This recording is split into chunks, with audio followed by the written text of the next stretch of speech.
And now on to the top story today. The Iran-US interim peace deal has hit a hurdle even before taking off. Switzerland has announced that planned talks following up on the deal to end the war had been postponed. This as Israel and Hezbollah continue to fight in Lebanon. US President Donald Trump and Iranian President Masoud Pezeshkian have signed an MOU setting in motion a 60-day period for talks on wider issues, including the Iranian nuclear program. But there is uncertainty over the next steps.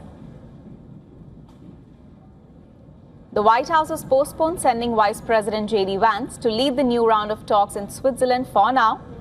It says plans for the technical talks have not been finalized and the U.S. delegation is ready to depart at the first available opportunity.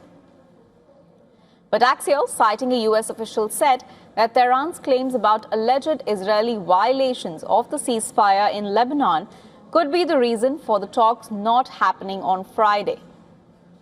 Meanwhile, U.S. forces have lifted their naval blockade of Iranian ports, but American warships will remain in the general area.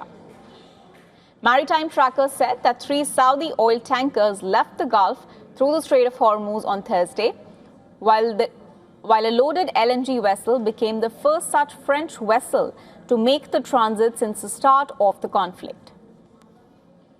Iran says it will not collect any fees from the ships for a period of 60 days. Earlier, the US Vice President lashed out at critics of the deal, especially warning Israel not to alienate its only powerful ally. The terms of President Trump's deal have drawn a strong response from many Israeli politicians and sections of the Israeli media, with some directly blaming President Trump. What I will say, and this does bother me, is that you've seen people within Bibi's cabinet who have come out and attacked the deal and in some ways very personally attacked the President of the United States. And I guess my message to them would be twofold. Number one, Donald J. Trump is the only head of state in the entire world who is sympathetic to the nation of Israel at this moment in time. And he happens to be the head of state of the world's superpower. If I was in the cabinet of the Israeli government, I might not be attacking the only powerful ally that I have anywhere left in the entire world. Vance credited Prime Minister Benjamin Netanyahu for not personally criticizing the deal, but explicitly referred to the large amounts of military and the military aid that the United States provides to Israel, its key ally in West Asia. The other thing that I would say is that over the last 3 months, 2/3 of the defensive weapons that have protected your homeland have been built by American hands and paid for by American tax dollars. The problem for Israel is not Donald J. Trump. And anybody in Israel who thinks their biggest problem is the President of the United States needs to wake up and smell the reality of the situation. U.S. President Donald Trump urged Israel and other West Asian countries to stick to the truce. Taking to his Truth Social network, Trump said that he expects a complete ceasefire on all fronts, including Lebanon, Hezbollah, and Israel. But Israeli drone attacks and artillery shelling continue in Lebanon.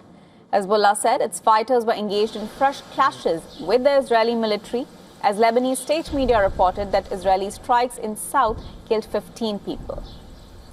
Israeli military said that 4 soldiers have been killed in southern Lebanon, the first Israeli combat losses since a US-Iran deal that was aimed at ending the regional war. And for more on this, WION's Assistant Editor for Foreign Affairs, Siddhant Sibal, has sent us this report. Take a look. The planned technical talks between United States, Iran, Qatar, Pakistan have been postponed.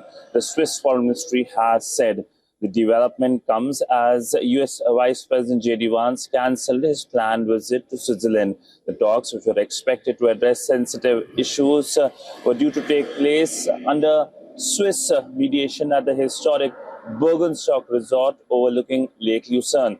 Switzerland has a long history of hosting delicate international talks. No new dates have, of course, been announced, but both Washington and Iran have indicated that they are willing to engage in talks as part of this peace framework. We know that this peace framework was announced earlier this week. It was signed electronically and has been welcomed globally as it brings sigh of relief in several terms, including, of course, when it comes to energy, with the movement of Hormuz being allowed and US lifting its blockade of Iranian ports. Sudhan Sibal for WION in Geneva.